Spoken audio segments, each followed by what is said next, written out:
In a time of war, when mighty warriors ruled and fear filled the land, God chose a leader no one expected.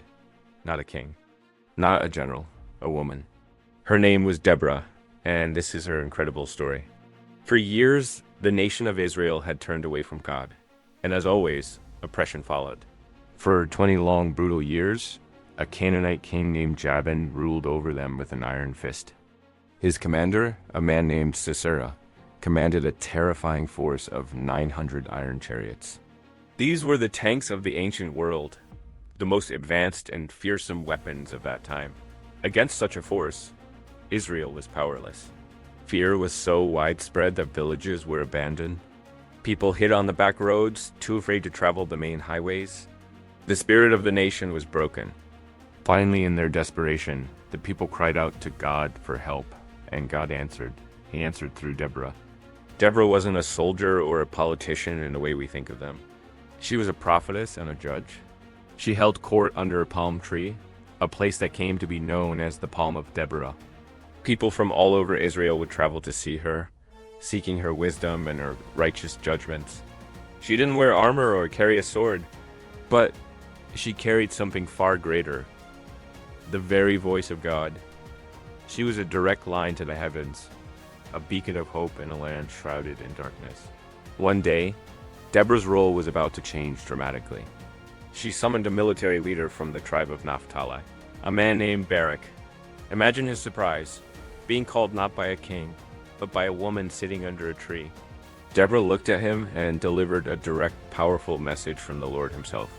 "Go," she said, "take with you 10,000 men from Naphtali and Zebulun and lead them to Mount Tabor. I will lure Sisera, the commander of Jabin's army, with his chariots and his troops to the Kishon River and give him into your hands." This was a staggering command. Faced 900 iron chariots with an army of foot soldiers. It sounded like a suicide mission. Barak hesitated. His faith wavered. He looked at Deborah, the source of this divine command, and said, "If you go with me, I will go. But if you don't go with me, I won't go." He needed her presence, her connection to God to feel secure. Deborah agreed to go, but she made a prophetic declaration that would change everything. "Certainly I will go with you," she said. "But because of the course you're taking, the honor will not be yours, for the Lord will deliver Sisera into the hands of a woman." So the armies gathered. Barak rallied his 10,000 men at Mount Tabor. Sisera, hearing of the Israelite rebellion, marshaled his entire force, all 900 iron chariots in his vast army, and marched to the Kishon River, confident in his overwhelming power. The stage was set for a massive battle. As Sisera's forces advanced, something miraculous happened. The sky opened up. A torrential rainstorm began to pour down, turning the valley floor into a sea of mud.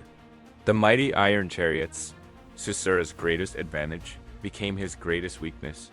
They bogged down, their wheels stuck, rendered completely useless. Confusion turned to panic among the Canaanite ranks. Seeing their chance, Barak and his army charged down from Mount Tabor. The Lord routed Sisera and all his chariots and army, and Israel won a stunning victory. In the chaos, Sisera abandoned his chariot and fled on foot, desperate to escape. He sought refuge in what he thought was a safe place, the tent of a woman named Jael, the wife of a Kenite who was at peace with the Canaanite king. Jael welcomed him in, gave him milk to drink, and covered him with a blanket. Exhausted from the battle, Sisera fell into a deep sleep. And it was there, in that tent, that Deborah's prophecy came true. Sisera, the fearsome commander, fell not by the sword of a general, but at the hand of a woman Jael. The story of Deborah is a powerful reminder that God's ways are not our ways. Leadership isn't about status, physical strength, or popular expectation. God doesn't choose leaders the way the world does. He chooses the faithful. He empowers the courageous, no matter who they are. As the Song of Deborah celebrates in Judges chapter 5, may all who love you, Lord, be like the sun when it rises in its strength. If this story inspired you and you want to see more powerful Bible stories brought to life, make sure to subscribe and hit that notification bell so you don't miss our next video. Thanks for watching.